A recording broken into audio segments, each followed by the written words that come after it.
வணக்கம் நண்பர்களே, இது உங்கள் கதை உலகம். எங்க பதிவுகளை லைக் பண்ணுங்க, ஷேர் பண்ணுங்க, எங்க சேனலுக்கு சப்ஸ்கிரைப் பண்ணி பக்கத்துல பெல் ஐகானையும் பிரஸ் பண்ணுங்க. அப்பதான் என்னுடைய பதிவுகள் உடனுக்குடன் உங்களை வந்து சேரும். ஃப்ரெண்ட்ஸ், வன்மம் பகுதி 11. இந்த கதையோட முன்னாடி பாகத்தை கேட்கணும்னா கீழே டிஸ்கிரிப்ஷன் பாக்ஸ் லிங்க் இருக்கு, அதுல கேட்கலாம். கதை போஸ்ட் மார்ட்டத்துக்காக மிஸ்ஸஸ் லைட்னரின் உடல் அஸ்னி வரை கொண்டு செல்லப்பட்டிருந்தது. இது தவிர அந்த அறை எப்படி இருந்ததோ அப்படியே விடப்பட்டிருந்தது. அந்த அறையில் மிகவும் குறைவான சாமான்களே இருந்தபடியால் அதனை குறித்து கொள்ள போலீஸுக்கு அதிக அவகாசம் எடுத்திருக்கவில்லை. நுழைந்ததும் வலப்பக்கத்தில் படுக்கை இருந்தது. கதவுக்கு நேர் எதிராய் கிராமத்து பக்கம் பார்த்தபடி இருக்கும் 2 கம்பி போட்ட ஜன்னல்கள். இவ்விரு ஜன்னல்களுக்கு நடுவில் 2 டிராயர்கள் கொண்ட ஒரு டேபிள் இருந்தது. இதுவே மிஸ்ஸஸ் லைட்னருக்கு ட்ரெஸ்ஸிங் டேபிளாய் உழைத்தது. கிழக்கு பக்கத்து சுவரில் மிஸ்ஸஸ் லைட்னரின் உடைகளை தாங்கியிருந்த துணிக்கொடியும் ஆவணங்கள் வைக்க சில தட்டுகளும் இருந்தன. கதவுக்கு உடனடி இடப்புறத்தில் கையளம்பும் ஒரு சின்ன இடம். அறையின் மையத்தில் நல்ல தடிமனான ஓக் மரத்தில் செய்யப்பட்டிருந்த டேபிள் ஒன்று இருந்தது. அதில் இங்க் ஸ்டாண்டும் தாள்கள் வைக்க ஒரு சிறு பகுதியும் இருந்தன. இப்பகுதியில் தான் மிஸ்ஸஸ் லைட்னர் மொட்டை கடுதாசிகளை வைத்திருந்தார். சிவப்பு மற்றும் வெள்ளை கோடுகளால் ஆன திரைச்சீலைகள் கிராமத்திலேயே செய்யப்பட்டிருந்த துணியால் அமைந்திருந்தன. கல்லால் ஆன தரை, அதில் செம்மறியாட்டு தோலால் நெய்யப்பட்டிருந்த மெத்தை விரிப்புகள். இவற்றில் 3 விரிப்புகள் 2 ஜன்னல்களுக்கு முன்னால் வரும்படி போடப்பட்டிருந்தன. சிவப்பு மற்றும் வெள்ளை கோடுகளால் ஆன டிசைன். மெத்தைக்கும் எழுத போடப்பட்டிருந்த டேபிளுக்கும் நடுவில் பெரிதும் தரமானதுமான விரிப்பு போடப்பட்டிருந்தது. யாரும் பதுங்கி மறைந்திருக்க ஏதுவாக பெரிய கபோர்டுகளோ அலமாரிகளோ அல்லது திரைச்சீலைகளோ கிடையாது. இந்த ரூம்ல நாகரிகமா இருந்தது மிஸ்ஸஸ் லைட்னருக்கான 3 தலையணைகள் மட்டும்தான். நல்ல மெத்தையில பண்ணப்பட்டிருந்தன. மிஸ்ஸஸ் லைட்னரை தவிர வேறு ஒருவருக்கும் இத்தகைய தலையணைகள் கொடுக்கப்பட்டிருக்கல. படுகைக்கு அருகே இந்த விருப்பில் ஒரு மூட்டையாய் மிஸ்ஸஸின் உடல் இருந்த நிலையை சிக்கனமாய் வார்த்தைகள் போட்டு டாக்டர் ரெய்லி விளக்கினார். அது எப்படி கிடந்தது என்பதை இன்னும் நன்றாய் காட்ட என்னை முன்வந்து நடிக்குமாறு கேட்டுக்கொண்டார். உங்களுக்கு ஆட்சேபனை இல்லைன்னா நர்ஸ் என்று வேறு சொன்னார். எனக்கு என்ன நிலையில் மிஸ்ஸஸ் லைட்னரின் உடல் கண்டெடுக்கப்பட்டதோ அதே நிலையில் என் உடலும் கூடுமான மட்டும் அமையுமாறு நான் படுத்து காட்டினேன். கீழே கிடந்த அவங்கள பார்த்ததும் டாக்டர் லைட்னர் அவங்களோட முகத்தை தூக்கினார் என்றார் டாக்டர் ரெய்லி. ஆனா நான் கூர்மையா அவர்கிட்ட கேட்டேன், உடல் எப்படி கிடந்ததோ அந்த நிலைமையை அவர் மாற்றலன்னு சொன்னார். நடந்தது வெளிப்படையா தெரியுது என்றார் பாய்ராட். அவங்க படுக்கையில படுத்திருந்திருக்காங்க, தூங்கி இருக்கலாம் அல்லது ஓய்வுல இருந்திருக்கலாம். யாரோ கதவை திறக்கிறாங்க, மேடம் நிமிர்ந்து பாக்குறாங்க, சட்டுன்னு எழுந்து நின்னுடுறாங்க. அவன் அவங்கள அடிச்சிடுறான் என முடித்தார் டாக்டர்.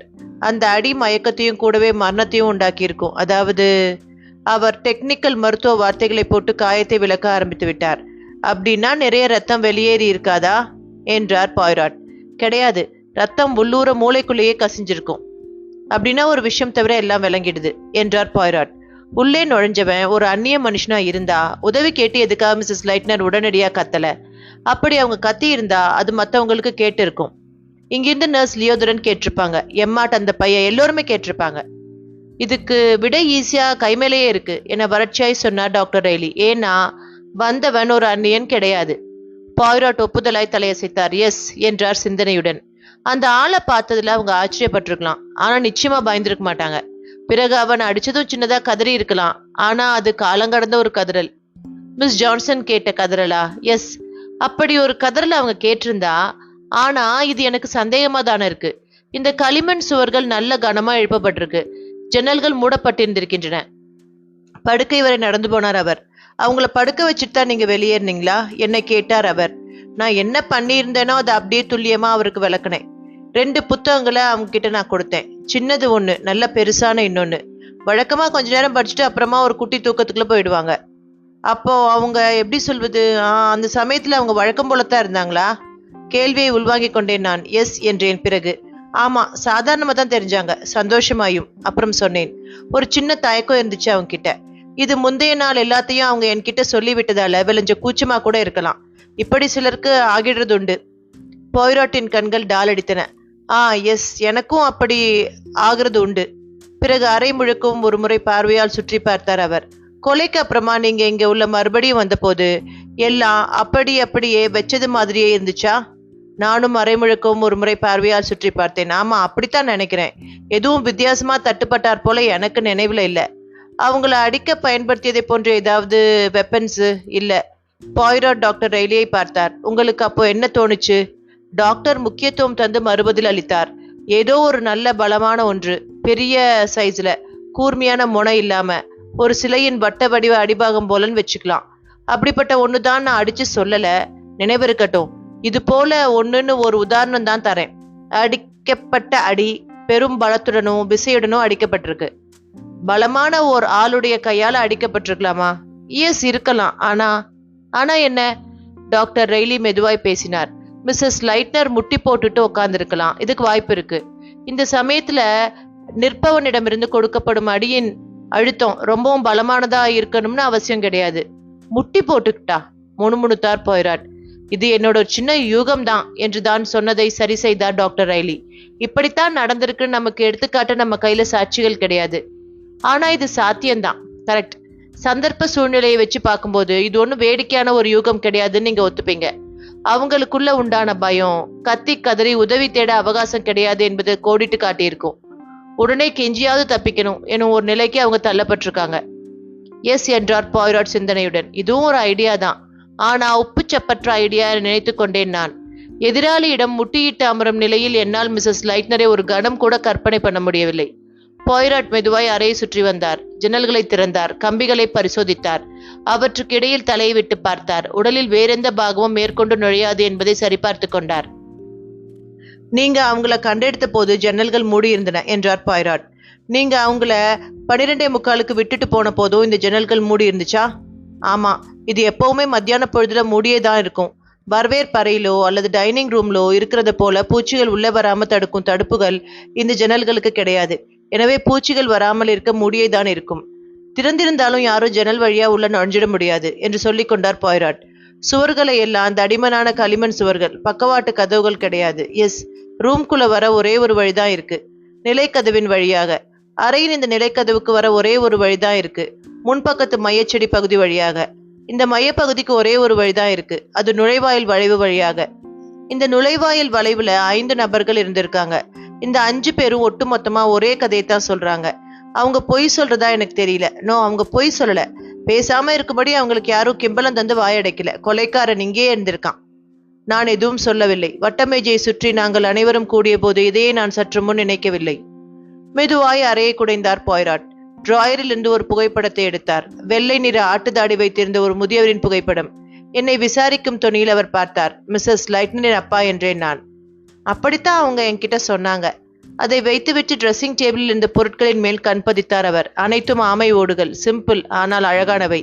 நிமிர்ந்து புத்தக அலமாரியில் இருந்த புத்தகங்களை பார்த்தார். அவற்றில் சில தலைப்புகளை வாய்விட்டு படித்தபடி, who were the Greeks, introduction to relativity, life of lady Hester, Linda Condon. Yes, இவையெல்லாம் ஒரு செய்தியை நமக்கு சரியா சொல்லுது. உங்க மிஸ்ஸஸ் லைட்னர் ஒரு முட்டாள் கிடையாது. அவங்களுக்கு புத்தி இருந்திருக்கு. ஓ என்று என்னை அறியாமல் ஆமோதித்து விட்டேன் நான். அவங்க படு புத்திசாலி. எல்லா விஷயங்கள் பத்தியும் தகவல்கள் அவங்களுக்கு விரல் நுனியில இருக்கும். அவங்க ஆர்டினரி பெண்கள் வகை கிடையாது. என்னை இப்போது பார்த்தபோது புன்னகைத்தார் பாய்ராட்.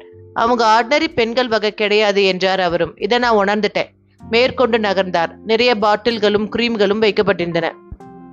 கையளம்பும் இடத்தில் சற்று நேரம் நின்றார் அவர். பிறகு சட்டென்று முட்டி போட்டு உட்கார்ந்து கொண்ட அவர் அங்கிருந்த தடிமனான விரிப்பினை பரிசோதித்தார். நானும் டாக்டர் ரெய்லியும் அவருடன் சேர்ந்து கொள்ள வேகமாய் நெருங்கினோம். பிரவுன் நிற விரிப்பில் கண்ணுக்கே புலப்படாத அளவுக்கு இருந்த கருமையான பிரவுன் நிற கரை ஒன்றினை அவர் சோதனை பண்ணி கொண்டிருந்தார். பிரவுன் மற்றும் வெள்ளை நிற கோடுகளால் பண்ணப்பட்டிருந்த அந்த மெத்தை போன்ற விரிப்பில் வெள்ளை நிற கோட்டு பகுதியில் மட்டும்தான் இந்த கரையை அடையாளம் காண முடிந்தது. இதை என்னன்னு சொல்றீங்க டாக்டர் என்று கேட்டார். இது ரத்தமா? டாக்டர் ரெய்லி முட்டியிட்டு உட்கார்ந்தார். இருக்கலாம் என்றார். வேணும்னா நிச்சயப்படுத்திட்டு சொல்றேன். முடியும்னா ப்ளீஸ். மிஸ்டர் பாய்ராட் அங்கிருந்த தண்ணீர் எடுக்கும் ஜக்கினையும் கையளம்பும் பேசினையும் பரிசோதித்தார். அங்கு கையளம்பும் பகுதி மேடையில் ஜக் வைக்கப்பட்டிருந்தது. பேசின் காலியாக இருந்தது. ஆனால் அதற்கருகில் அசுத்த நீர் அடங்கிய ஒரு மண்ணெண்ணெய் டின் இருந்தது. அவர் என் பக்கமாய் திரும்பினார். உங்களுக்கு நினைவிருக்கான்னு பாருங்க நர்ஸ். இதோ இந்த ஜக் இருக்கே, இது 12:45 நீங்க மிஸ்ஸஸ் லைட்னரை விட்டுட்டு போகும்போது பேசினுக்கு உள்ள இருந்ததா இல்ல வெளியே இருந்துச்சா? ஓரிரு நிமிடங்களுக்கு பிறகு நான் சொன்னேன். என்னால நிச்சயமா சொல்ல முடியல. அப்புறம் சொன்னேன், அது பேசினுக்குள்ள நின்றுட்டு இருந்ததா தான் நினப்பு. ஆனா என அவசரமாய் நான், இது என் நினப்பு மட்டுமே என்றேன். வழக்கமா அப்படித்தான் இருக்கும். அது பேசினுக்குள்ள லஞ்ச் முடிஞ்சதும் பயிலுங்க அப்படித்தான் வச்சுட்டு போவானுங்க. அது அப்படி உள்ளே இல்லாமல் இருந்திருந்தால்தான் அந்த வித்தியாசத்தை நான் கவனிச்சிருக்கணும். என் விளக்கத்தை முழுதும் பாராட்டும் விதமாய் அவர் தலையசைத்து கொண்டார். எஸ், உங்க விளக்கம் எனக்கு புரியுது. இது உங்களோட நர்ஸ் பயிற்சி. அறையில விஷயங்கள் வழக்கமா இருக்கும்படி இல்லாம மாறி இருந்தா அதையெல்லாம் சரி பண்ணி வைக்கிறோம் என்னும் பிரஜையே இல்லாமல் நீங்க சரி பண்ணி வச்சிடுவீங்க. சரி சொல்லுங்க, கொலைக்கு அப்புறம் இப்ப இருக்கிறது போலவா இருந்துச்சு? மறுப்பாய் தலையசைத்தேன் நான். அப்ப நான் இதெல்லாம் கவனிக்கல என்றேன். யாராவது மறைஞ்சிருக்க முடியுமான்னு மட்டும்தான் நான் அந்த ரூம்ல அப்போ தேடினேன். அல்லது கொலைக்காரன் எதையாவது விட்டுட்டு போயிருப்பானோன்னு தேடினேன். இது ரத்தம்தான். முட்டி போட்ட நிலையிலிருந்து எழுந்த டாக்டர் ரைலி சொன்னார். இது இப்ப நமக்கு முக்கியமா என்ன? குழப்பமாய் முகம் சுளித்துக் கொண்டார் பாய்ராட். இப்போ என்னால எதுவும் சொல்ல முடியாது என்றார். சற்று எரிச்சலாய் தொடர்ந்தார். இப்பவே எப்படி சொல்ல முடியும்? இதுக்கும் கொலைக்கும் எந்த தொடர்பும் இல்லாமலும் ஆகிடலாம். ஒண்ணு வேணும்னா நான் சொல்லலாம். கொலைகாரன் மிஸ்ஸஸ் லைட்னரை தொட்டிருக்கான். அப்போ அவன் கையில ரத்தம் பட்டிருக்கு. ரொம்ப ரொம்ப கொஞ்சமா, ஆனாலும் அது ரத்தம் தான். அதனால அவன் இங்க வந்து கழுவி இருக்கான். எஸ், இப்படி நடந்திருக்கணும். ஆனா இப்படித்தான் நடந்ததுன்னு இறுதி முடிவுக்கு என்னால போக முடியாது. இந்த கரை எந்தவித பிரயோஜனம் இல்லாம ஆகிடலாம். இப்போது ரொம்பவும் கம்மியா ரத்தம் கசிஞ்சிருக்கலாம் என்று இரு மனதோடு சொன்னார் டாக்டர் ரைலி. பீச்சி அடிக்கும் அளவுக்கு ஆகியிருக்காது. சொட்டு சொட்டா காயத்துல இருந்து கசிஞ்சிருக்கலாம்.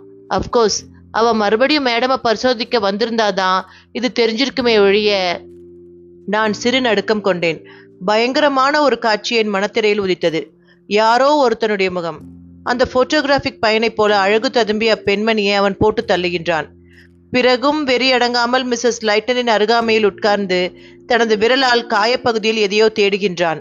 அப்போது அவன் முகம் கடுஞ்சினத்தோடு குரூரமாய். டாக்டர் ரைலி என் கிளியினை படித்து விட்டார். என்னாச்சு நர்ஸ் என்றார். நத்திங். உங்களுக்கு என்ன வேணும்னு எனக்கு தெரியும் என்றார் பாய்ராட். நான் முழிக்க அவரே தொடர்ந்தார். இங்க வேலை முடிஞ்சதும் நான் டாக்டருடன் ஹஸ்னி வர போகும்போது உங்களையும் கூடவே அழைச்சிட்டு போக போறேன். நீங்க நர்ஸுக்கு ஒரு சின்ன தேநீர் விருந்து தருவீங்க இல்லையா டாக்டர்? அது என் பாக்கியம். நோ டாக்டர் என்று மறுத்தேன். அப்படி ஒரு உபசரணியை நான் நினைச்சு கூட பார்த்தது கிடையாது.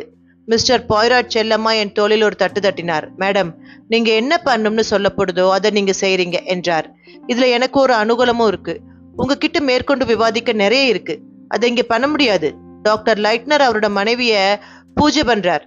இதே போலத்தான் மற்றவங்களும் அவங்கள பூஜை பண்ணியிருப்பாங்கன்னு வேற அவர் ஸ்திரமா இருக்கார். இப்படிப்பட்டவர்கிட்ட உட்காந்துக்கிட்டு உங்க கூட்டத்துல ஒருத்தன் தான் உன் பொண்டாட்டியை கொன்னதுன்னு சொல்லிக்கிட்டே இருந்தா அது நல்லாவா இருக்கு? நோ, மிஸ்ஸஸ் லைட்னர் பத்தி தனியா விவாதிக்கணும். எனவே ஒத்துக்கிறீங்க. இங்க முடிஞ்சது என் கூட நீங்க அஸ்னி வரீங்க. எனக்கு என்னவோ நான் கிளம்பிடலாம்னு தோணுது என்றேன் நான். இன்னும் ஓரிரு நாட்களுக்கு நீங்க எதுவும் பண்ணாதீங்க என்றார் டாக்டர் ரைலி. இறுதி ஊர்வலம் முடிகிற வரைக்குமாவது நீங்க கிளம்ப கூடாது. அதெல்லாம் சரிதான் என்ற நான். ஒருவேளை நானும் கொல்லப்பட்டு விட்டால் டாக்டர் என்றேன். நான் ஹாஸ்யமாய்த்தான் இதை சொன்னேன். டாக்டர் ரெய்லியும் அப்படியேதான் எடுத்துக்கொண்டார். எனவே இது ஒரு நல்ல நகைச்சுவை சூழலை உருவாக்கிவிடும் என்றே நான் எண்ணினேன். ஆனால் என்னை ஆச்சரியத்தில் தூக்கி போடும் விதமாய் நடு அறையில் சிலையாய் நின்று போன பாய்ராட் தனது கைகளால் தலையை அப்படியே தாங்கி பிடித்துக் கொண்டார். அப்படி மட்டும் நடந்துவிட்டால் என முணுமுணுத்த அவர், பெரும் ஆபத்து உள்ளது என முடித்தார். எஸ், மாபெரும் அபாயம், ஆபத்து. இதை தடுக்க ஒருத்தரால என்ன பண்ண முடியும்? இதுக்கு எதிராக ஒருத்தர் எப்படி தன்னை பாதுகாத்துக்க முடியும்? என்ன மிஸ்டர் பாய்ராட் என அழைத்த நான் சும்மா ஜோக் பண்ணேன் என்றேன். அப்படி யார் என்ன கொல்ல விரும்புவாங்க? நீங்க அப்படி இல்லைன்னா இன்னொருத்தர் என்றார் அவர். இப்படி அவர் சொன்ன விதம் எனக்கு ரசிக்கும்படியாய் தெரியவில்லை. ஏன் அப்படி சொல்றீங்க? நான் விடுவதா இல்லை. நான் ஜோக் அடிக்கிறேன் மேடம் என்றவர். அப்புறம் அந்த ஜோக்குக்காக சிரிக்கவும் செய்றேன் என்றார். தொடர்ந்தார். ஆனா சில விஷயங்கள் இருக்கின்றன. அவை ஜோக் கிடையாது. என் தொழில் எனக்கு சில நுணுக்கங்களை பாடமா கத்து கொடுத்திருக்கு. அதுல ஒன்னு ரொம்பவும் பயங்கரமானது, அதிபயங்கரமானது. அது கொலை என்பது வாடிக்கை. எஸ், வாடிக்கையாய் சில கொலைகள். கிளம்புவதற்கு முன்னால் அகழ்வாராய்ச்சி வீட்டையும் அதன் சுற்றுப்புறங்களையும் ஒரு சுற்றி வந்தார் பாய்ராட். வேலைக்காரர்களை பற்றியும் விசாரித்தார். இதற்கு அரேபிய மொழியிலிருந்து மொழிபெயர்த்து உதவினார் டாக்டர் ரைலி. கேட்கப்பட்ட கேள்விகள் அனைத்தும் நானும் மிஸ்ஸஸ் லைட்டனும் ஜன்னல் வழியாய் உள்ளே பார்த்து கொண்டிருந்த கதியில் கவனித்த மற்றும் மறுநாளே ஃபாதர் லா விக்னியுடன் பேசிக் கொண்டிருந்ததாய் நான் வர்ணித்திருந்த அந்த அந்நியனை பற்றியே அமைந்திருந்தன. இந்த கொலைக்கும் அந்த ஆளுக்கு ஏதாவது தொடர்பு இருக்கும்னா நீங்க நினைக்கிறீங்க? அவருடைய காரில் ஏறிக்கொண்டு நாங்கள் அஸ்னிக்கு பிரயாணப்பட்டு கொண்டிருந்த போது டாக்டர் ரைலி கேட்டார். இதுல இருக்கும் அனைத்து தகவல்களும் எனக்கு பிடிக்கும் என்பது பாய்ராட்டின் பதிலானது. நிஜமா இந்த பதில் பாய்ராட்டுடைய அணுகுமுறையை அழகா விளக்கியது. பிறகு நான் கவனித்ததுண்டு. ஒரு சின்ன தகவலை கூட, சிறிதொரு கிசுகிசுவை கூட அவர் அவசியமற்றது என்று ஒதுக்கியது கிடையாது. டாக்டர் ரெய்லியின் இல்லம் அடைந்ததும் தரப்பட்ட தேநீர் எனக்கு மிகவும் பிடித்திருந்தது என்பதை ஒப்புக்கொள்ளத்தான் வேணும். Very nice. பாய்ராட் சர்க்கரையை அள்ளி போட்டுக்கொண்டு சுவைத்தார். தேநீரை கவனமாய் ஸ்பூனால் கலக்கி கொண்டிருந்த போது அவர் சொன்னார், இப்ப நாம மனம் விட்டு பேசலாம் இல்லையா? யார் இந்த கொலையை செஞ்சிருக்கூடும் என்று நாம நம்முடைய எண்ணத்தை சீராக்கிக்கலாம். லாவிக்னி, மெர்குடாஸ், எம்மாட் அல்லது ரைட்டர் கேட்டார் டாக்டர் ரைலி. நோ, நீங்க சொல்றது என்னோட 3வது தியரி. நான் இப்போ 2வது தியரியை கையில் எடுத்துக்க விரும்புறேன். அந்த பழைய கணவனோ அல்லது மச்சனோ எப்படி கடந்த காலத்துல இருந்து உயிர் பெற்று வந்திருப்பாங்க என்னும் மர்மம் பற்றிய கேள்வி எல்லாம் ஒரு பக்கமா ஒதுக்கி வச்சுட்டு, இப்ப நாம அகழ்வாராய்வு குழுவினர்ல எந்த நபருக்கு மிஸ்ஸஸ் லைட்னரை கொல்ல வசதியும் வாய்ப்பும் இருந்திருக்கு என்றும் யார் அந்த சதிகார செயலை செஞ்சிருப்பாங்கன்னு விவாதிப்போம். உங்களுக்கு இந்த தியரி மேல ரொம்ப ஈடுபாடு கிடையாதுன்னு நினைச்சிருந்தேன். அப்படியெல்லாம் எதுவும் நினைச்சிடாதீங்க. எனக்கு இது விவாதிக்க சில தவிர்க்க முடியாத கூச்சங்கள் இருந்தன என்றார் பாய்ராட். அகழ்வாராய்ச்சி குழுவுல ஒருத்தனாலதான் மிஸ்ஸஸ் லைட்னர் கொல்லப்பட்டிருக்காங்க என்பதற்கான இலக்குகளை நான் மிஸ்டர் லைட்டரை வச்சுக்கிட்டே விவாதிக்க முடியுமா? அது தப்பு. அவங்க மனைவி ரொம்ப அழகானவங்கிறதையும் அனைவருமே அவங்களுடைய அழகுல ஈர்க்கப்பட்டிருந்தாங்கிறதையும் ஒரு விவாத பொருளா எப்படி என்னால அவருக்கு முன்னால வைக்க முடியும்? ஆனா நாம இப்ப சங்கோச்சப்படாம தாட்சண்யம் பார்க்காம விவாதிக்கலாம். உடன் இருப்பவர்களுடைய உணர்ச்சிகளை மதிக்க வேண்டிய கட்டாயம் எல்லாம் இப்ப நமக்கு கிடையாது. இந்த சந்தர்ப்பத்துல தான் நர்ஸ் லியோதரன் நமக்கு உதவ போறாங்க. எனக்கு நிச்சயமா தெரியும், அவங்க ஒரு சரியான பார்வையாளர். ஓ, எனக்கு ஒன்றும் தெரியாது என்று விட்டேன் நான். அட சும்மா பேசு பொண்ணே என்றார் பாய்ராட் நட்பு மிகுதியாய். வம்பு பேசலாம் வா என்னும் தொனியில். இப்ப நீங்க பேசித்தான் ஆகணும். அகழ்வாராய்வு குழுவின் ஒவ்வொரு அங்கத்தினரும் மிஸ்ஸஸ் லைட்டரை பத்தி என்ன நினைச்சிருப்பாங்க? கமான். நான் வந்து 3 வாரங்க தான் ஆகுது மிஸ்டர் பாய்ராட். நான் சொன்னேன், உங்களை போன்ற புத்திசாலிக்கு இந்த அவகாசம் எதேஷ்டம். ஒரு நர்ஸு படி சூட்டுகையா மொத்தத்தையும் புரிஞ்சுப்பா, அவளுக்குன்னு ஒரு தீர்ப்பை எழுதிப்பா, அதன்படி நடப்பா. நாம இப்ப ஆரம்பிப்போம். உதாரணத்துக்கு ஃபாதர் லாவிக்னி. வெல், இவரை பத்தி என்னால் நிறைய சொல்லி உதவ முடியாத நிலை. இவரும் மிஸ்ஸஸ் லைட்னரும் ஒருத்தருக்கு ஒருத்தர் பேசிக்கொண்டதுல ரொம்பவும் பிரியப்பட்டாங்கன்னு சொல்லலாம். பிரெஞ்சு மொழியிலேயே பேசிக்கிட்டாங்க. அந்த மொழியில எனக்கு பரிச்சயம் இல்லாதால என்னால விளங்கிக்க முடியல. முக்கியமா புத்தகங்களை பத்தி தான் பேசிக்கிட்டாங்க என்பது என் யூகம். உங்க கருத்தின்படி அவங்க 2 பேரும் நல்ல கம்பெனி. வெல், அப்படி சொல்லலாம். இருந்தாலும் அவங்கள பத்தி விளக்கிக்க முடியாத ஒரு புதிரா ஃபாதர் நினைச்சார்னு சொல்லலாம். அந்த புதிர் அவருக்கு எரிச்சல் உண்டாக்கும் அளவுக்கு இருந்ததுன்னு சொல்லலாம். அந்த முதல் நாளன்று அகழ்வாராயும் பிரதேசத்தில் அவருடன் நான் பேசிக் கொண்டிருந்ததையும் அப்போது அவர் மிஸ்ஸஸ் லைட்னரை ஒரு ஆபத்தான பெண் என வர்ணித்ததையும் நான் சொன்னேன். ஓ, இது இன்ட்ரெஸ்டிங் என்றார் பாய்ராட். அப்புறம் அவங்க மேடம் ஃபாதரை பத்தி என்ன நினைச்சிருந்தாங்கன்னு நீங்க யூகிக்கிறீங்க? இது பத்தியும் என்னால நிறைய சொல்லி உதவ முடியாத நிலைதான். மற்றவங்கள பத்தி மிஸ்ஸஸ் லைட்னர் என்ன நினைக்கிறாங்கிறத படிக்கிறது ரொம்ப கஷ்டம். சில சமயங்கள்ல ஃபாதர் மிஸ்ஸஸ் லைட்னருக்கு ஒரு புதிராப்பட்டதான் நான் நினைச்சிருக்கேன். இதுவரை அவர் பார்த்தே இராத ஒரு பாதிரியாரா ஃபாதர் லாவிக்னி தெரிகிறாரு மிஸ்ஸஸ் லைட்னரே சொல்ல நான் கேட்டிருக்கேன். இப்போ கொஞ்சமாய் நெளிந்த டாக்டர் ரைலியை பார்த்து, என்ன நிறைய பேஷண்ட்டுங்க காத்திருப்பாங்களோ என்றார் பாய்ராட். எஸ் என்று பதிலளித்த ரெய்லி புன்னகைத்தபடி விடைபெற்றுக் கொண்டார். நாம உங்களுடைய பதிவுகளை தொடர்வோம் என்றார் பாய்ராட். மிஸ்ஸஸ் லைட்னரை கண்டா இவருக்கு பிடிக்காதுன்னு சொல்லும்படியா உங்க கருத்துல இருக்கும் நபர் யார்? வெல், இது என் யூகம் மட்டும்தான். நிச்சயமா மிஸ்ஸஸ் மெர்குடாஸ் அவங்கள வெறுத்தாங்க. அந்த மிஸ்ஸஸ் மெர்குடாஸ். அவர் மிஸ்ஸஸ் லைட்னர் மேல சற்று பிரியமா இருந்தார் என்றேன் நான். அவரோட மனைவியை தவிர வேறு ஒரு பெண் அவரை கவனிச்சிருப்பாளோங்கிறது சந்தேகமே. மிஸ்ஸஸ் லைட்னருக்கு மற்றவங்க மேல ஈடுபாடு இருக்கிறத போல காட்டிக்கும் இனிமையான பக்குவம் உண்டு. அவங்க சொல்லும் விஷயத்த லைச்சி கேட்கும் லாவகமும் தெரியும். இதெல்லாம் அந்த மனுஷனோட புத்திக்குள்ள பாவம் இறங்கி இருக்கும்னு நினைக்கிறேன். மிஸ்ஸஸ் மெர்குடாஸ்க்கு இதுல திருப்தி இல்லையா? வெறும் பொறாம. இதுதான் நிஜம். கணவனும் மனைவியும் ஒன்னா இருக்கும்போது ஜாகிரதையா இருக்கணும். இது முக்கியம். உங்களுக்கு நான் சில ஆச்சரியமான சமாச்சாரங்கள் சொல்றேன், கேளுங்க. கணவனை பத்தின சமாச்சாரங்கள்ல இந்த பொண்டாட்டிங்க மண்டைக்குள்ள என்ன மாதிரியான அசாத்தியமான எண்ணங்கள் எல்லாம் வரும்னு சொல்லவே முடியாது. நீங்க சொல்றதுல நிஜத்தை நான் மறுக்கல. ஆக மிஸ்ஸஸ் மெர்குடாஸ் பொறாமையில வெந்திருக்காங்க. அவங்களுக்கு மிஸ்டர் லைட்னர் மேல வெறுப்பும் இருந்திருக்கு. எஸ், ஏதோ அவங்கள கொண்டு போட்டு விடுறது போல இந்த மிஸ்ஸஸ் மெர்குடாஸ் பார்க்கறத நான் கவனிச்சிருக்கேன். அட கடவுளே என்று என்னை நானே நிறுத்தி கொண்டேன். ஓ மிஸ்டர் பாய்ராட், இது ஒரு வர்ணிப்பு தான். இதுக்காக நான் ஒரு வாக்குமூலம் தரதா நினைச்சிடாதீங்க. சீச்சி, இது கூடவா எனக்கு புரியாது. ஒரு வர்ணிப்பு, அவ்வளோதான். இப்படி மிஸ்ஸஸ் மெர்குடாஸ் இருக்கிறதுக்கு மிஸ்ஸஸ் லைட்னர் கவலைப்பட்டாங்களா? அப்படி எதுவும் அவங்கள கவலைப்படுத்த மாதிரி எனக்கு தெரியல. இப்படி ஒரு நிலையில மிஸ்ஸஸ் மெர்குடாஸ் இருக்கிறத அவங்க கவனிச்சிருப்பாங்களாங்கிறது கூட எனக்கு சந்தேகம்தான். ஒரு தடவை மேடம் கிட்டேயே சொல்லிடலாம்னு நினைச்சேன். அப்புறம் அதை தப்புன்னு பட விட்டுட்டேன். சந்தேகத்துக்கு இடமின்றி நீங்க ஒரு புத்திசாலிதான் மேடம்.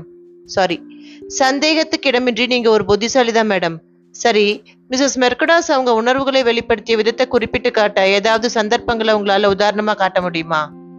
நான் மாடி மேற்கூற பகுதியில இடம்பெற்ற உரையாடல் பற்றி பாய்ராட்டிடம் சொன்னேன். ஆக மிஸ்ஸஸ் மெர்குடாஸ் மேடமுடைய முதல் கல்யாணம் பற்றி குறிப்பிட்டாங்க என்றார் அவர் யோசனையாய். ஞாபகப்படுத்த முடியுமான்னு பாருங்க. இப்படி சொன்னபோது ஒருவேளை நீங்க இதுக்கு மாறா கேள்விப்பட்டிருப்பீங்களோ என்பது போல உங்களை அவங்க பார்த்தாங்களா? அப்படின்னா உண்மை அவங்களுக்கு தெரிஞ்சிருக்கும்னு சொல்ல வரீங்களா? சாத்தியம் இருக்கு. மிஸ்ஸஸ் மெர்குடாஸே அந்த லெட்டர்ஸை எழுதியிருக்கலாம். ஜன்னல்ல கை தட்டுப்படுமாறு ஏற்பாடுகள் பண்ணியிருக்கலாம். இதே போல நான் கூட நினைச்சு ஆச்சரியப்பட்டதுண்டு. இந்த மாதிரியான பழித்தீர்க்கும் செயல்களை எல்லாம் பண்ணக்கூடிய ஆசாமி தான் அவங்க. எஸ், ஒரு குரூர பொம்பளை. ஆனா ஈவு இரக்கமற்ற ஒரு கொலையை பண்ணுவதுனா அதுக்கு அதுக்கு இங்கு அவர் நிறுத்தி கொண்டு விட்டார். அவங்க உரையாடலின் போது உங்ககிட்ட சொன்ன ஒரு வாக்கியம் விசித்திரமா இருக்கு. நீ எதுக்காக இங்க இருக்கன்னு எனக்கு என்ன தெரியாதா? இப்படி சொன்னதா இப்ப நீங்க சொன்னீங்க. இந்த வாக்கியத்தால அவங்க உணர்த்துவது எதை? எனக்கு தெரியல என்றேன் நான் வெளிப்படையாய். நீங்க எதுக்காக அங்க புதுசா வந்திருக்கீங்க என்பதற்காக சொல்லப்பட்ட காரணத்தை விட வேற ஏதோ ஒரு அந்தரங்கமான காரணத்துக்காகத்தான் நீங்க நர்ஸா அப்பாயின்மெண்ட் பண்ணப்பட்டிருப்பதா அவங்க நினைச்சிருக்காங்க. என்ன காரணம்? இந்த விஷயத்துல அவங்க ஏன் இந்த அளவுக்கு ஈடுபாடு கொடுக்கணும்? டீ பொழுது முழுக்கவும் ஏதோ பசி கொண்ட ஒருத்தரை போல அவங்க உங்களை கண்ணகல பார்த்து கொண்டிருந்ததாக நீங்க சொன்னதும் ஒட்டாமல் இருக்கும் ஒரு விசித்திரம்தான். வெல், அவ பொம்பளையே கிடையாது மிஸ்டர் பாய்ராட் என்றேன் நான் முடிவாய். இது அவங்களுக்கான ஒரு விளக்கமா ஆகாது மேடம். அவங்க பத்தின பேச்சை தட்டி கழிக்கிறதே ஆகும். இப்படி சொன்னதில் அவர் என்ன சொல்ல வருகிறார் என்று எனக்கு சில கணங்கள் விளங்கவில்லை. ஆனால் அவர் துரிதமாய் முன்னேறிவிட்டார். மற்ற அகழ்வாராய்வு அங்கத்தினர்கள் பற்றி நான் யோசித்தேன், பின் பேசினேன். மிஸ்ஸஸ் லைட்னரை மிஸ் ஜான்சனுக்கும் அதிகம் பிடிக்கலன்னு தான் சொல்லுவேன். ஆனா அவங்க வெளிப்படையானவங்க, நல்ல திறந்த மனசு. டாக்டர் லைட்னர் நான் இவ என்ன வேணும்னாலும் செய்வா. அந்த அளவுக்கு லைட்னரிடம் ஹீரோ அர்ப்பணிப்பு இருந்துச்சு. அவர் கூட பல வருஷங்கள் இணைந்து வேலை பண்ணியிருக்கா. அப்கோர்ஸ் கல்யாணம் என்பது சில சமாச்சாரங்களை அப்படியே மாற்றிடுது, இது மறுக்க முடியாது. ஆமாம் என்றார் பாய்ராட். மிஸ் ஜான்சன் பக்கத்தில் நின்று பார்த்தால் இந்த கல்யாணம் ஒரு பொருத்தமே அற்ற கல்யாணமாகத்தான் படும். டாக்டர் லைட்னர் மிஸ் ஜான்சனை மணந்திருந்தால் அந்த கல்யாணம் வெகு பொருத்தமான ஒன்றாய் அமைஞ்சிருக்கும். அப்படியே என ஒப்புக்கொண்டேன் நான். ஆனா இங்கேதான் ஆணின் சுயம் விளையாடிடுது. ஒரு ஆம்பளை கூட பொருத்தம் பற்றி பார்ப்பது கிடையாது. இதே போலத்தான் டாக்டர் லைட்னரும். ஆனா இதுக்காக அவரை நாம குற்றம் சொல்ல முடியாது. பாவம் மிஸ் ஜான்சன் அழகு அதிகம் அமையாதவள். இளமையானவளா இல்லாவிட்டாலும் மிஸ்ஸஸ் லைட்னர் ஒரு அழகு பொக்கிஷம். ஓ, நீங்க அவங்க கூட பழகி இருக்கணும்னு இப்ப விரும்புறேன் மிஸ்டர் பாய்ராட். அவங்க கிட்ட என்னவோ ஒண்ணு இருந்துச்சு. கோல்மேன் சொன்னது இப்போ என் ஞாபகத்துக்கு வருது. தேவதை போல, எல்லா ஆண்களையும் சுழலாய் அடிச்சு போக தரையிறங்கிய தேவதை போல. இது நிஜம்தான். மேடம் கிட்ட பூமி சாரா ஒரு தெய்வீக அழகு இருக்கத்தான் செஞ்சுது. அவங்களால சீக்கிரத்துல மற்றவங்கள வசீகரித்து விட முடியும். இது எனக்கு விளங்குது என்றார் பாய்ராட். மிஸ்டர் கேரியும் மேடமும் கூட ஒத்து போனதா எனக்கு தோணல என்று தொடர்ந்தேன் நான். மிஸ் ஜான்சனை போலவே இவனும் பொறாமையில கிடந்தான்னு எனக்குள்ள ஒரு யூகம் உண்டு. 2 பேருமே ஒருத்தருக்கு ஒருத்தர் இறுக்கமாத்தான் நடந்துக்கிட்டாங்க. மேடமுடைய கணவரின் பழைய சிநேகிதன் சில பெண்களுக்கு கணவனுடைய பழைய நண்பர்களை பொறுத்துக்க முடியாது. தன்னை தவிர கணவனை முன்பே நன்கு அறிந்த யாரும் உலகத்துல இருந்துடக்கூடாது என்பது சில மனைவியரின் எண்ணம். மேலும் 3 வாலிபர்கள் இருக்காங்களே, மேடம் மேல கவிதை நயமிக்க பற்றுதல் கோல்மேனுக்கு உண்டுன்னு சொன்னீங்க. பில் ஒரு விளையாட்டு பிள்ளை சார். மற்ற 2 பேரும்? மிஸ்டர் எம்மாத் பத்தி எனக்கு விவரமா தெரியாது. எப்பவுமே அமைதியா இருப்பான், எதுவுமே பேச மாட்டான். இவன் மேல மேடம் எப்பவுமே அன்பா இருந்தாங்க. நல்ல ஃப்ரெண்டை போல டேவிட்னு தான் அழைப்பாங்க. மிஸ் ரெய்லியோட இவனை ஒப்பிட்டு காலவாரி விடுவாங்க. இந்த ரெய்லி பொண்ணு டேவிடை வீழ்த்தாம விடாது போல. இது போல கிண்டல் பண்ணுவாங்க. ஆ, நிஜமாவா? இதை எம்மாட் அக்செப்ட் பண்ணிக்கிட்டாரா? அது எனக்கு தெரியாது என்றேன் நான் சந்தேகமாய். நிமிர்ந்து மேடமை பார்த்தான், ஒரு கோமாளியை பார்ப்பதை போல. அவன் என்ன நினைச்சிட்டு அப்படி பார்த்தான்னு சட்டுன்னு ஒருத்தரால சொல்லிட முடியாது. மிஸ்டர் ரைட்டர், இவன் மேல மேடம் ரொம்ப கனிவா நடந்துக்கல என்றேன் நான். அவங்கள நரம்பு திருங்க வைப்பான் இவன். இவன் கிட்ட ஜாடம் ஆடையாத்தான் மேடம் பேசுவாங்க. இதை அவன் பொருட்படுத்துவானா? சிவந்து போயிடுவான், பாவப்பட்ட பையன். இப்படி அவனை ஆக்கணும்னு திட்டமிட்டெல்லாம் மிஸ்ஸஸ் லைட்னர் பண்ண மாட்டாங்க. ஆனா 2 பேரும் சேர்ந்தா இப்படி ஆயிடும் என்றேன். சாரி என்று நான் கேட்டேன். ஓ மிஸ்டர் பாய்ராட், என்னதான் நிஜத்துல செவந்து போயிடுவான், பாவப்பட்ட பையன். இப்படி அவனை ஆக்கணும்னு திட்டமிட்டெல்லாம் மிஸ்ஸஸ் லைட்னர் பண்ண மாட்டாங்க. ஆனா 2 பேரும் சேர்ந்தா இப்படி ஆயிடும் என்று நான் கேட்டேன். ஓ மிஸ்டர் பாய்ராட், என்னதான் நிஜத்துல நடந்திருக்குன்னு நீங்க நினைக்கிறீங்க? அவர் மெதுவாயும் சிந்தனையுடனும் தலையை மறுத்து அசைத்தார். இப்ப இதுக்கு பதில் சொல்லுங்க என்று விட்டு கேட்டார். இன்னைக்கு ராத்திரி மறுபடியும் அங்கேயே போக உங்களுக்கு பயமா இல்ல? அப்படிலாம் கிடையாது என்றேன் நான். அஃப்கோர்ஸ் நீங்க சொன்னதே நினைவுல இருக்கு. என்ன கொல்லணும்னு யார் நினைப்பாங்க? அப்படி யாரும் நினைப்பாங்கன்னு இப்ப எனக்கு தோணல என்றார் அவர் மெதுவாய். இதன் காரணமா தான் உங்களால தர முடிஞ்ச அனைத்து தகவல்களையும் கேட்டுடணும்னு நான் அவசரப்பட்டது. நோ, நிச்சயமா சொல்றேன், நீங்க பாதுகாப்பா இருக்கீங்க. இதெல்லாம் யாராவது எனக்கு பாக்தாத்திலேயே சொல்லியிருந்தா ஆரம்பித்த நான் அப்படியே நிறுத்தி கொண்டேன். லைட்னர்கள் பற்றியும் அவங்களுடைய அகழ்வாராய்ச்சிகள் பற்றியும் ஏதாவது கிசுகிசுவை இங்கே வருவதற்கு முன்னாடி நீங்க கேள்விப்பட்டீங்களா? இதற்கு மிஸ்ஸஸ் லைட்னரின் பட்டப்பெயர் பற்றி சொன்னேன். மேடமை பற்றி மிஸ்ஸஸ் கெல்சி சொல்லியிருந்த கொஞ்சமான விஷயங்களையும் குறிப்பிட்டேன். இந்த கட்டத்தின் மத்தியில் கதவு திறக்கப்பட மிஸ் ரெய்லி உள்ளே வந்தாள். டென்னிஸ் விளையாடி கொண்டிருந்திருக்க வேண்டும். அவள் கையில் டென்னிஸ் ராக்கெட் இருந்தது. ஹஸ்னி வந்து சேர்ந்தது மிஸ் ரெய்லியை போய்ராட் சந்தித்திருக்கிறார் என்பதை நான் விளங்கிக் கொண்டேன். நான் எப்படி இருக்கிறேன் என்பதை அவளுக்கே உரிய மேட்டுமையான முறையில் கேட்டுவிட்டு கொறிக்க சில ரொட்டிகளை அள்ளிக்கொண்டாள். வெல் மிஸ்டர் போய்ராட் என்றாள் அவள். இந்த மர்மத்தை நீங்க எப்படி தீர்த்துட்டு இருக்கீங்க? ரொம்ப வேகமா நகர்ல மேடம் என்றார் அவர். தொடர்ந்தார். நர்ஸ் லியோதரன் அகழ்வாராய்வு அங்கத்தினர்கள் பற்றிய முக்கியமான தகவல்களை எனக்கு தந்துட்டு இருக்காங்க.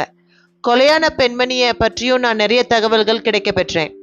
கொலையானவர் தான் மேடம் பல சமயங்கள கொலை மர்மத்தின் முடிச்சினை அவிழ்க்க உதவும் ஒரு க்ளூவாக அமைவார். நீங்க சாதுரியமானவர் போய்ராட் என்ற அவள். யாராவது ஒரு பொண்ணை கொண்டுட்டா தேவலாம்னு நாம பட்டியல் வச்சா அது மிஸ்ஸஸ் லைட்னர் பொம்பளையாத்தான் இருக்கும் என்பது மட்டும் சத்தியம் மிஸ்டர் போய்ராட் என்றாள். மிஸ் ரெய்லி, நான் கதறிவிட்டேன். சின்னதாய் அவள் சிரித்தாள். அநாகரிகமான ஒரு சிரிப்பது. ஆ என்று என் கதறலை புறந்தள்ளியவள் தொடர்ந்தாள். எது உண்மையோ அதை நீங்க கேள்விப்படலன்னு நான் நினைக்கிறேன் சார். ஏனைய அங்கத்தினர்களைப் போலவே நர்ஸ் லியோதரனும் உள்ளிழுக்கப்பட்டுட்டாங்கன்னு நினைக்கிறேன். சுழலுக்குள்ளே மிஸ்ஸஸ் லைட்னர் எனும் சுழலுக்குள்ளே. ஒன்னு தெரியுமா போய்ராட், இந்த கேஸ் உங்களுடைய ஒரு வெற்றிகரமான கேஸ் என்று ஆகாது என்பதுதான் என் நினைப்பு. லூயிஸ் லைட்னரை கொலை பண்ணவன் தப்பிச்சிடணும் என்பதே என் பிரார்த்தனை. சொல்லப்போனா அவங்கள ஒரேடியா அகற்றி விடணும்னு யாராவது முன்னுக்கு வந்திருந்தா நான் எதிர்ப்பு சொல்லியிருக்கவே மாட்டேன். இந்த மிஸ் ரெய்லி பெண் மேல் முழு வெறுப்பானேன் நான். மிஸ்டர் போய்ராட் துளி ஆட்டம் காணவில்லை. சாந்தமாய் சொன்னார். அப்படின்னா நீங்க நேத்து மத்தியானம் இங்க இருக்காதற்கு ஒரு சிறந்த காரணம் வச்சிருப்பீங்கன்னு நினைக்கிறேன். சில கணங்கள் அமைதி நிலவியது. பிறகு மிஸ் ரெய்லியின் டென்னிஸ் ராக்கெட் தரையில் ஓசையோடு நழுவியது. அதை எடுத்துக்கொள்ள அவள் எவ்வித முயற்சியும் பண்ணவில்லை. பொது இடத்தில் அநாகரிகம் அவளுக்கே உரிய குணாதிசயம் இது. மூச்சு விடாமல் சொன்னாள். ஓ, நான் கிளப்ல டென்னிஸ் விளையாடிட்டு இருந்தேன். அது இருக்கட்டும், எனக்கு ஒரு சந்தேகம் போய்ராட். இந்த மிஸ்ஸஸ் லூயிஸ் லைட்டர் பத்தியும் அவ என்ன மாதிரியான பொண்ணு என்பது பற்றியும் உங்களுக்கு ஏதாவது தெரியுமான்னு எனக்கு சந்தேகமா இருக்கு. கருணை கொண்டு அந்த தகவல்களை எல்லாம் நீங்க எனக்கு கொடுக்கலாம் மேடம். ஓரிரு நிமிடங்கள் தாமதித்தாள். பிறகு என்னை அசௌகரியத்தின் எல்லைக்கே இட்டு செல்லும்படியாய் நாகரிகமற்று பேசினாள் அவள். இறந்தவர்களை பத்தி ஒருத்தர் தப்பா பேசக்கூடாது என்னும் பொது வழக்கு இருக்கு. இது சுத்த மடத்தனமான வழக்கம் நான் சொல்லுவேன். நிஜம் எப்பவும் நிஜம்தான். உயிரோட இருப்பவங்களை பத்தியும் புறம் பேசாமல் இருக்கிறது சிறந்தது. அவங்கள புண்படுத்தாம இருப்போம். இந்த புண்படுத்தல எல்லாம் கடந்தவங்க இறந்தவங்க. ஆனா அவங்க மத்தவங்களுக்கு பண்ணின கொடுமைகள் இருக்கு பாருங்க, அவை அவங்களுக்கு பிறகும் கொஞ்ச நாள் வாழும். இதுதான் பொது வழக்கா இருக்கணும். டெல் யார் ரிம்ஜாப்ல நிலவிய விளங்கிக்க முடியாத சூழல் பற்றி நர்ஸ் உங்ககிட்ட சொன்னாங்களா? அங்க இருந்தவங்க எப்படி ஒரு திடுக்கிடலையே இருந்தாங்க என்பதையும் நர்ஸ் சொன்னாங்களா? இல்லையா? ஒவ்வொருத்தரும் மற்றவரை எப்படி ஒரு எதிரி மாதிரி பார்த்துட்டு இருந்தாங்க தெரியுமா? இதையெல்லாம் லூயிஸ் லைட்டனுடைய கைவண்ணம். 3 வருஷத்துக்கு முன்னாடி நான் இங்க வந்திருந்த போது அத்தனை பேரும் ஒரு சந்தோஷ கொத்தா இருந்தாங்க. இப்படி ஒரு ஜாலி கூட்டத்தை பார்க்க முடியுமான்னு ஆச்சரியப்படும் அளவுக்கு இருந்தாங்க. போன வருஷத்தை எடுத்துக்கோங்க, அப்ப கூட எல்லாரும் நல்லா தான் இருந்தாங்க. ஆனா இந்த வருஷம் இவங்க எல்லோருக்கும் நடுவுல சொல்லப்படாத நோய் ஒண்ணு பரவி கிடந்தது. எல்லாம் அவ பண்ண வேலை. அவ அப்படித்தான். சுற்றி இருக்கும் ஒருத்தரையும் சந்தோஷமா இருக்க விடாத ஜென்மம் அவ. இப்படிப்பட்ட பெண்கள் உண்டு. இவ அதுல ஒருத்தி.